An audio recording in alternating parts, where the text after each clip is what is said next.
Welcome back, and we're moving into our final segment for today as we start to find out more about the Central Information Technology Office and the National ICT Policy and Strategy for Belize. We're joined at this time by Training and Policy Coordinator Ruby Obando. Good morning and welcome. Thank you. Good morning. Good morning, Ruby. Begin by talking to us about CITO. I believe that a majority of us Belizeans are not quite familiar with this office and the work that it does. Speak to us about the role of the Central Information Technology Office. Okay, CITO was developed in 1995, I believe, and it was then the government department, just an IT department. And depending on due to the needs of the country, there were other roles that had to be defined. And as such, we have grown from just being a regular IT department to now being like the hub for all the government departments and ministries. The objective was that at the end of the day, we are all able to communicate. If you notice right now, everybody works on their own, everybody is doing what they need to do, but without this, the capability of communicating to one another. Mm-hmm. Now, CITO currently right now is tasked with managing the smart stream.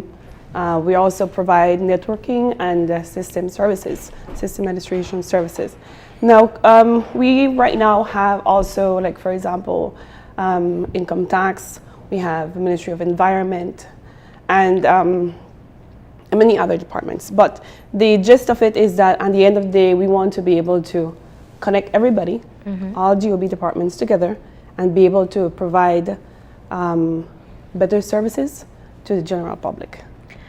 Now, one of the areas I think that we have heard, before we move into issues of security, that we have been hearing about, and we know CITO works to be able to move us towards, is e-governance. Yes.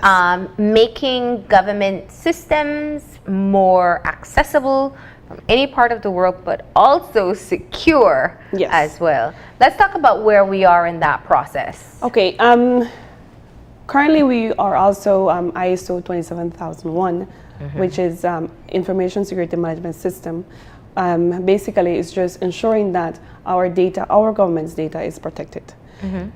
Also, in addition to that, we have external auditors, for example, that audit CITO to ensure mm-hmm. that we comply to these standards. These standards are international standards. Now, this too, I'm sure that we all are aware that government information are leaked.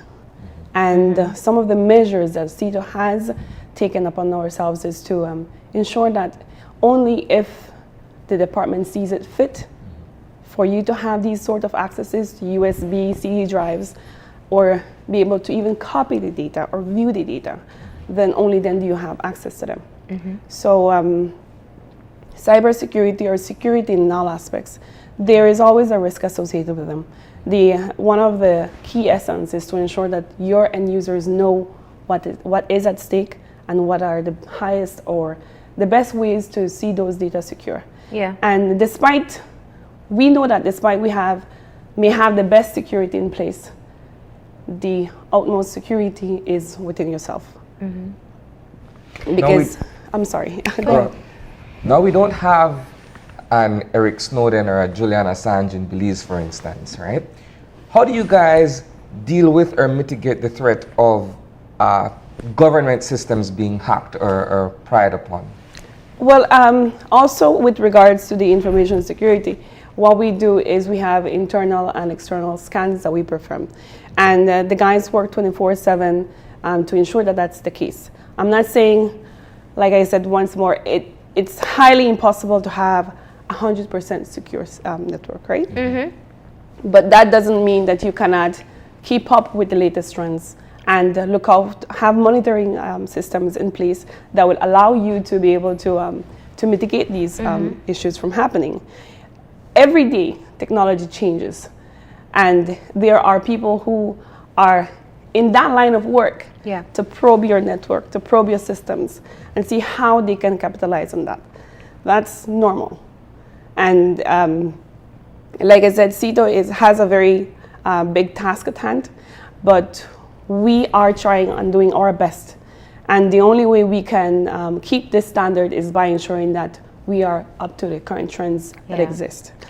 Now let's talk the general topic of cybersecurity. In other parts of the world, people are very protective of their data and their technology tools. We often think in Belize that we don't have to worry as much.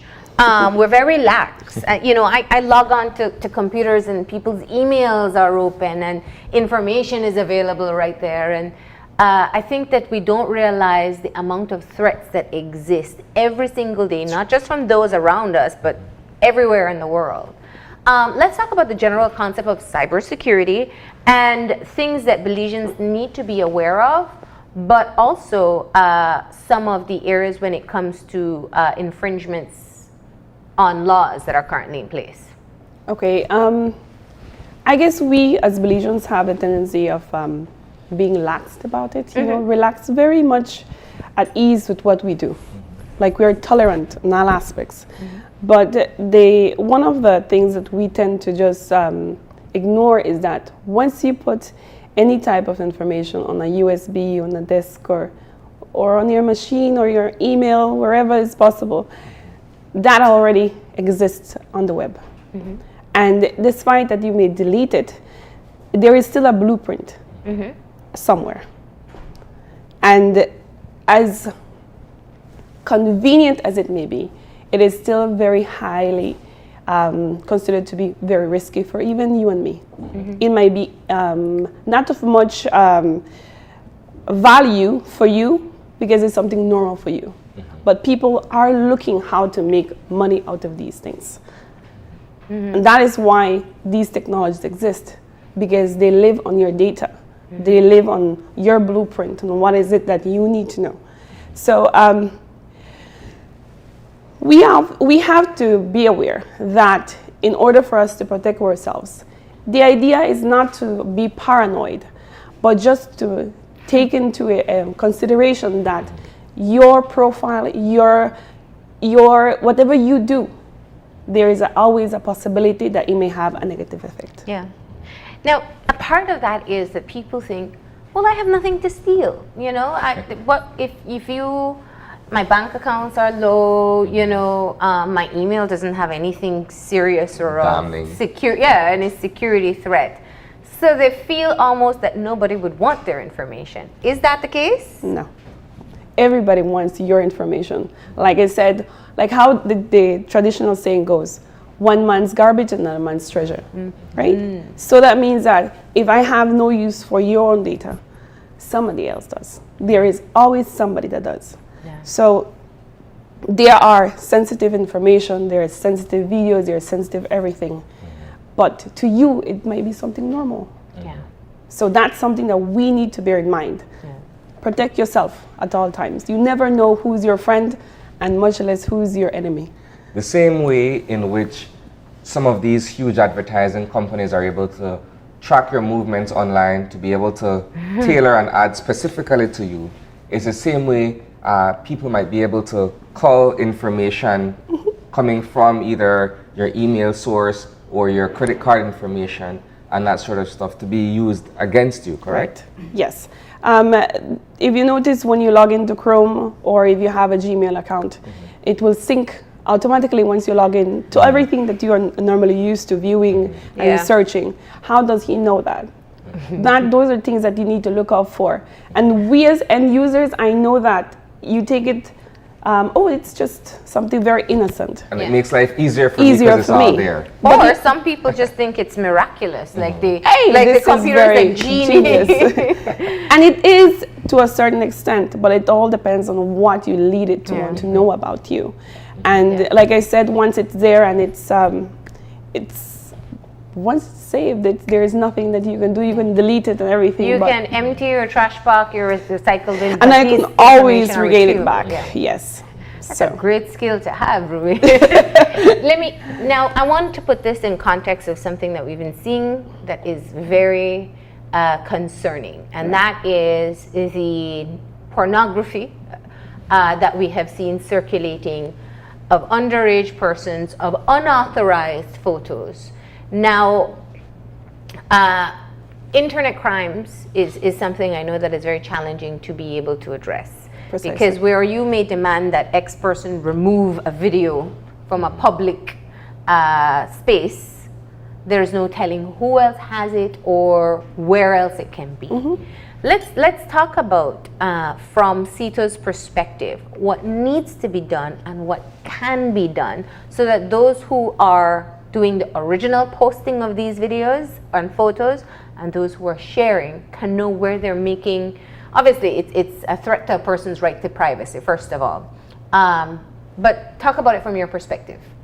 Well, currently at the moment, we all know that there are no laws within Belize that would protect us as such, right? The only mandate that we have, well, not the only mandate, sorry, but some of the mandates that we have right now are to pass the cybersecurity law.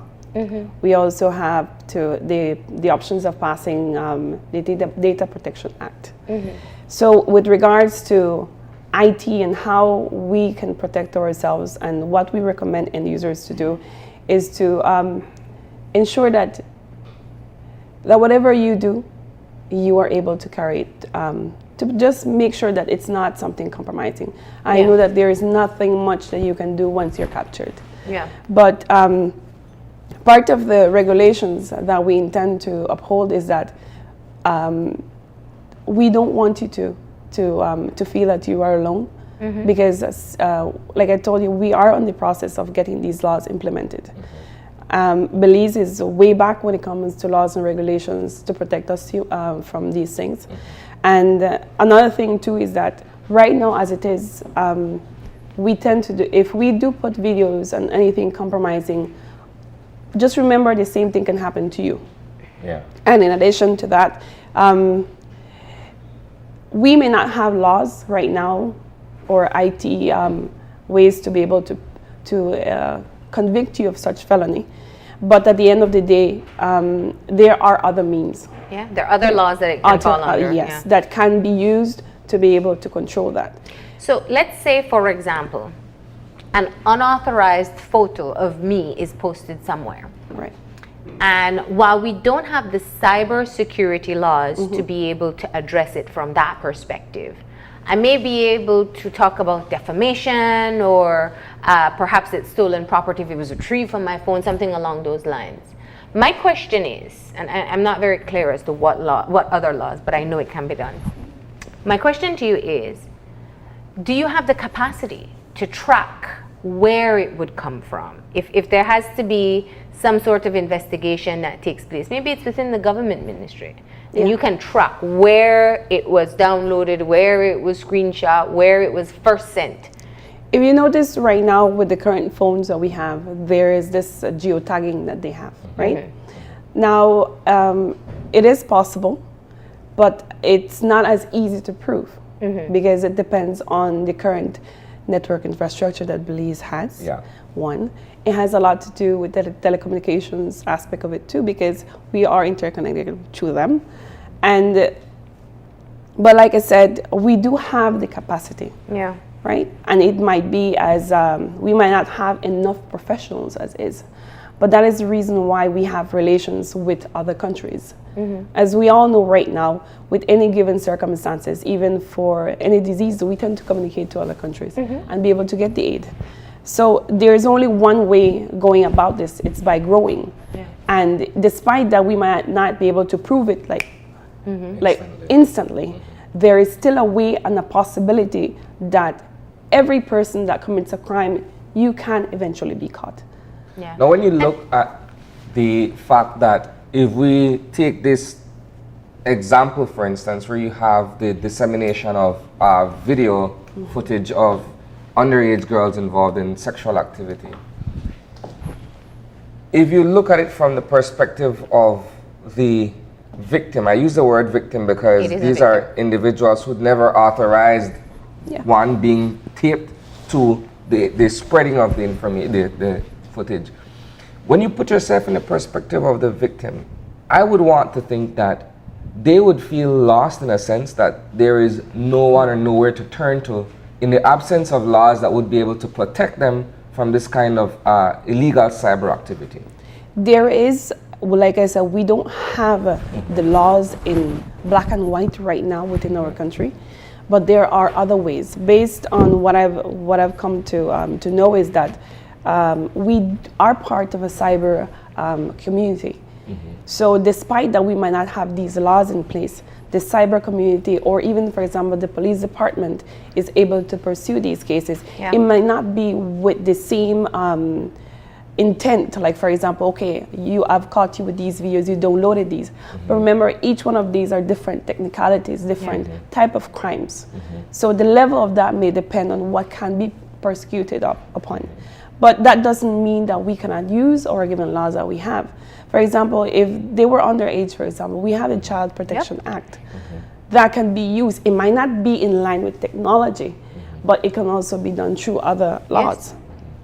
So not forgetting too that with the cyber community that we have, we always have that option to be able to know what it is that we need to prepare ourselves for.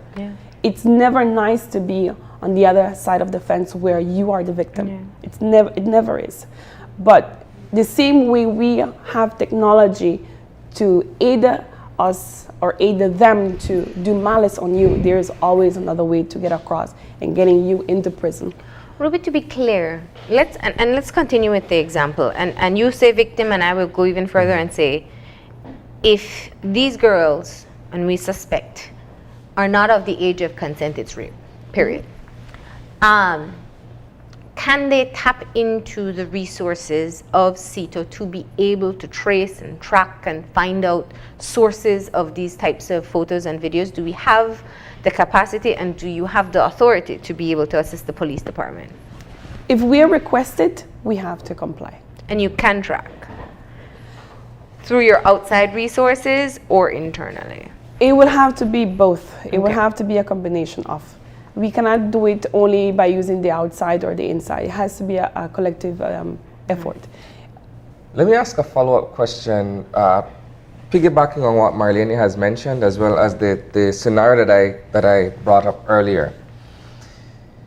What would be the difference in a method of approach to social media, Facebook, Instagram, or what have you, and what we would consider, in a sense, personal communication through WhatsApp?